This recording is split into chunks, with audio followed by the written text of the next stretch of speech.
July 2, and that means we've just started a new financial year, but it also means we're off and running with Dry July, a great initiative that really has found its place in the heart of winter. It serves a number of purposes, including raising much-needed funds for cancer. To tell us more, we are joined by Brett Macdonald from Dry July.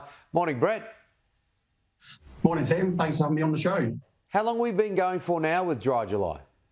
This is year 15. Wow. So, we started way back in 2007 as an idea amongst a small group of friends, and little did we know it was going to grow to become this incredible foundation that's supporting over 30 cancer organisations this year and has raised over 70 million to date. That's extraordinary. So tell us about that group of friends. Let's go back to the very beginning and how it did all start and why it started. Yeah, so it really was just a challenge amongst a few guys to see who was going to last the longest without a beer. And the next milestone date on the horizon was the 1st July, and it quickly got called our Dry July. And there just never seemed to be a reason or excuse not to have a drink. At that exact time, I had a close family member diagnosed with cancer. And so I thought, instead of people trying to buy us drinks and get us to drink, why doesn't that just become a contribution to a cancer organisation? And that was really how it grew from there, that we started fundraising, I think the initial idea was to buy a new TV for a local cancer hospital waiting room. And that very first year, we raised over $250,000. And look, we've taken it national since then. And now we've teamed up and partnered with some incredible organisations like the Cancer Council, Prostate Cancer, Leukemia Foundation, McGrath Foundation, and a number of other really important organisations that really make an incredible difference to people affected by cancer.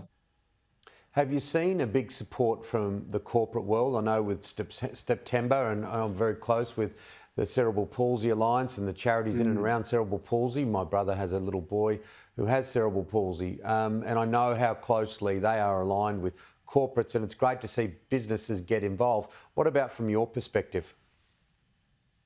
Yeah, look, we've had some fantastic support from organisations right across Australia of all sizes. What we do find is that alcohol is a really topical point in organisations, and it's a challenging conversation for organisations to have with their staff.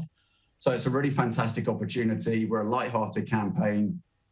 We've got some great messaging for corporates to share with their teams. There's some great Friday night drink options. We've partnered with Liars non-alcoholic drinks this year. They've got some incredible products and ranges and mocktail recipes. So there's a lot that we can do, and it's a really great opportunity for workplaces to get involved. And it's ultimately all about raising funds and supporting these incredible organisations that are making such a big difference to the lives of people with cancer. Yeah, it is quite lighthearted, but it's amazing how it can help people, because a lot of people would not know they have a problem with alcohol until they come across something like Dry July. That's right. When we go out asking people to take on Dry July, they say, "Oh, I don't drink that much, I don't need to do it."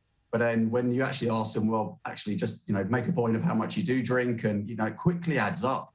And over the course of a month, that becomes quite a lot. So what we do find, we're really targeting social drinkers, where it becomes that social challenge. And we want people to go out to their networks and encourage people to make donations and leave messages of support. And we allow people to come to their own conclusions around the role alcohol plays in their lives.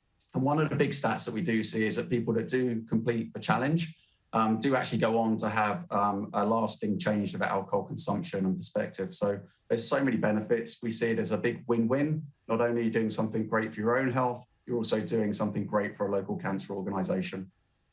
On a lighter note, can people still buy days off? They can, yeah. It's not too late to sign up. We've got close to 30,000 people registered this year, so there should be 30,000 or close to people waking up a bit fresher and clearer headed today. You can head to dryjuly.com. It's free to get involved. You'll have your own page. You can set up teams, bring on your workmates or social friends, and take on the challenge.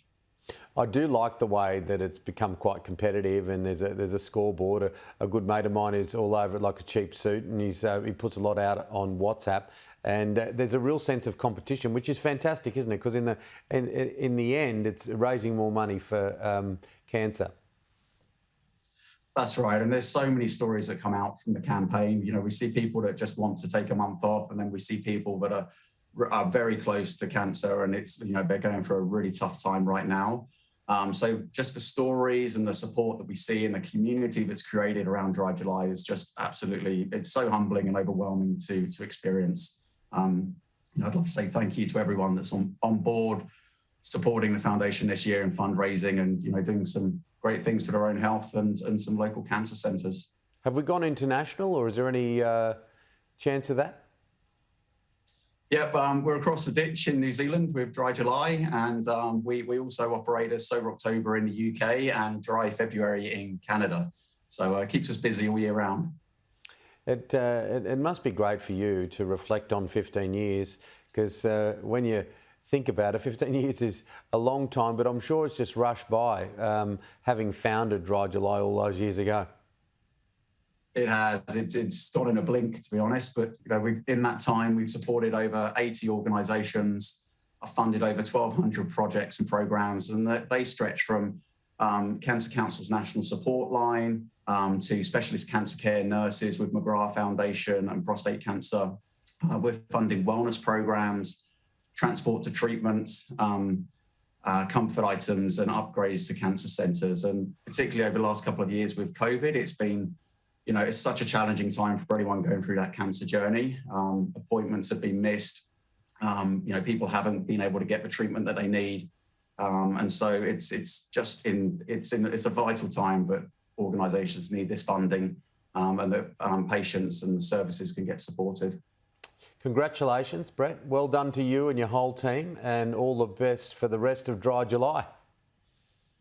Thanks so much, Tim, and I would love to see you on board as well. Yeah, absolutely. I've done it before. I remember a few years ago, and we'll have to do it again. Give me a buzz. Good on you, Brett. Take care. Thanks so much. Cheers. Thanks for your support.